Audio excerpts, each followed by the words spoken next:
So if everybody hates Diamond, how in the world do they stay in business? I mean, it's hard to find somebody who says nice things about Diamond. I said a nice thing about Diamond once, and I think people largely bit my head off, called me insane that I didn't know what I was talking about. So if that's the general feeling, why are they still around?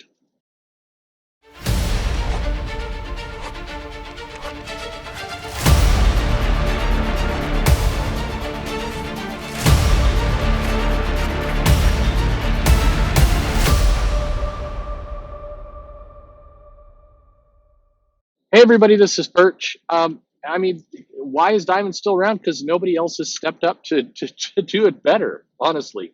I mean, unfortunately, it comes down to that, plus a little bit of they've got some long term agreements. The publishers are not motivated to find somebody better.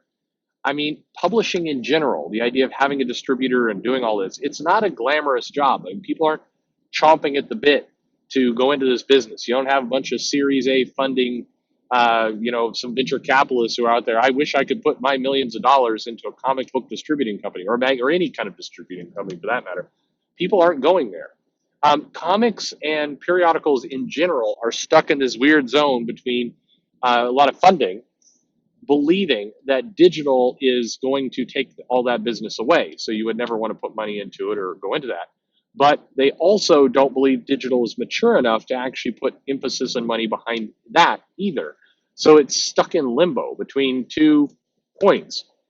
Right now, if some kind of altruistic person stepped up and said, you know what, I've got $50 million here laying around. I think I will start a comic distribution company, and I'm just going to go ahead and be comfortable losing money for at least 10 years, maybe forever. Um, then that would be something that might have a chance. But right now, everybody's just kind of waiting. They're waiting for the new world to take hold, and they're not really supporting the old world, but the old world is still required to keep the lights on and keep business going. And that's where we sit. So, it's tough. Diamond is a necessary evil for comic shops that want to have product in their stores. Diamond does some things, well, or at least they do some things as advertised. In other words, they have a catalog. You order from that catalog. They then ship you the things they order, and they send you a bill. They also do various terrible things like mess up your order, lose things, randomly screw with you, and decide that they don't want to fulfill your order in the way that you ordered, or decide that you're not big enough, you're not part of their program, or then just if you're a publisher and you're not a giant publisher, they can randomly just mess around with you in the catalog and basically throw every obstacle in your way to grow your business and have a reasonable relationship. These are all things that Diamond does.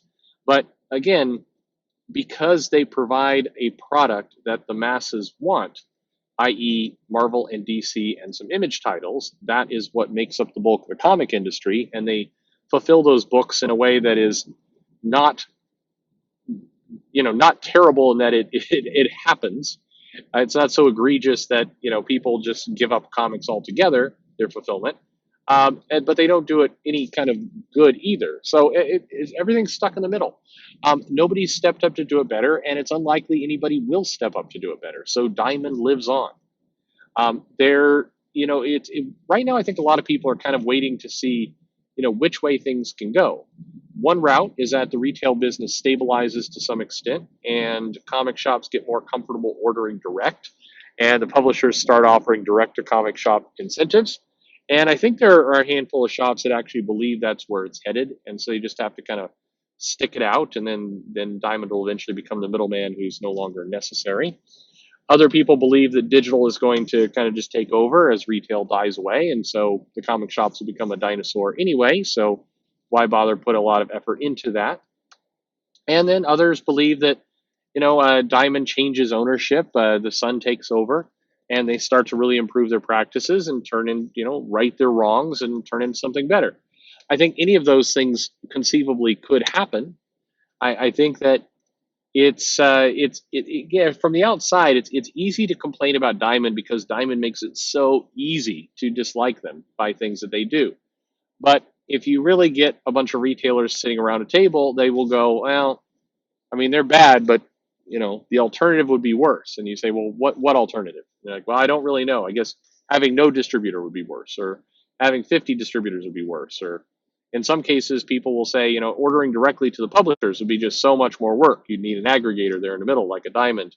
And so that's kind of how the conversation goes. It's like that bad girlfriend that's bad, not good for you, not particularly enjoyable to be around. You don't like her, but you just keep dating anyway because you don't really have much choice or much momentum or much energy to do anything else. I don't know.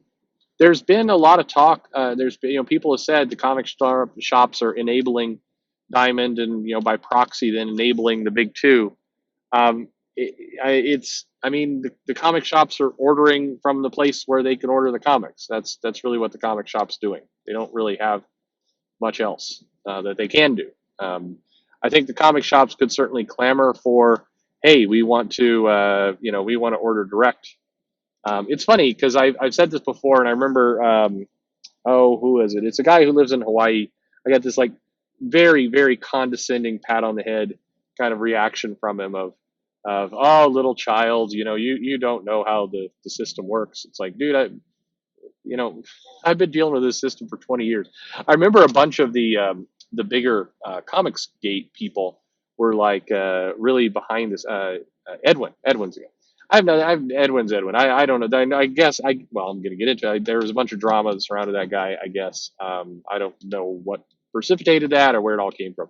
Well, it's funny. I remember this very clearly because I was talking about, people are doing the comic shops are enabling bad things. And I'm like, okay, well, what's your solution then? Okay, I'm ready. I've got my checkbook and my pen and my credit card. I'm going to stop enabling them.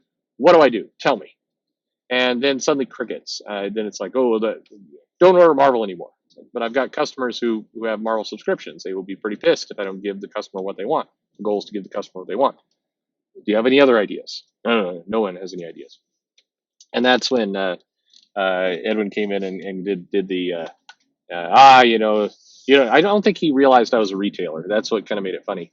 And he's like, or no, he did, because he goes, no, you retailers are screwed. You don't know, how badly you're being mistreated. But don't worry, we'll all save you. And a bunch of the other bigger names came in and were giving thumbs up, and you tell them, Edwin, this is why. And there's a bunch of kind of really, really praise videos, some videos actually about how Edwin put me in my place. And then fast forward like 6 months later, and there's like a blood feud going on between these same people and Edwin. I find stuff like that funny. It's just the wheel turns, I think, as they say in the show. Look, I think Diamond it's a dinosaur. It's something that badly needs either to be put out of its misery, be replaced by somebody better, or to be massively overhauled. I think it could be done. I think it would be done easily, but it's got to have somebody that really wants to do it. And until somebody wants to do it and they're not satisfied with doing just good enough. I mean, it's like going to college and you get, like a C- grade average. It's like, you get by, you pass, you're kind of probably wasting a bunch of your parents' money for college, but you got out the other end with a diploma and you're C- average, and all right. I mean, are you happy with that? I mean, I guess you survived. You got a lot of debt now. Oh.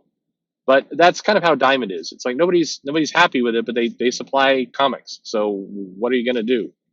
And I'm still waiting for that golden bullet. And I made light of people saying that we should stop enabling this bad system. I mean I'm genuine when I say, tell me what to do. You've got a great idea. Let's hear it.